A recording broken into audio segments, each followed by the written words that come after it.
वालिदीन के साथ सलूक इस्लाम में वालिदीन के साथ हसन सलूक को बहुत ज्यादा अहमियत दी गई है। कुरान पाक में अल्लाह ताला ने वालिदीन के साथ नरमी, इज्जत और खिदमत का हुक्म दिया है, यहाँ तक कि उनके साथ उफ तक न कहने का हुक्म दिया गया है। रसूली अकरम ने फरमाया, वालिदीन की खिदमत जन्नत के दरवाजे खोलती है। वालिदीन हमारी दुनिया में आने का जरिया हैं।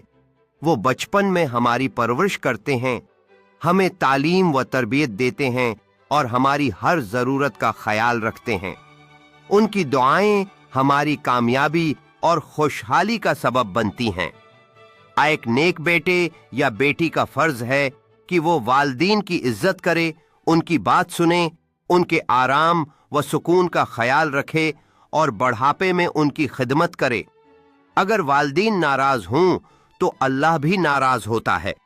जो लोग वालिदीन के साथ अच्छा सलूक करते हैं, दुनिया व आखिरत में कामयाब होते हैं और अल्लाह की रहमत उन पर नाजिल होती है। हमें चाहिए कि वालिदीन की कदर करें, उनके लिए दुआ करें और उनकी खिदमत को अपना फख्र समझें। वालिदीन की खिदमत जन्नत की कुंजी है।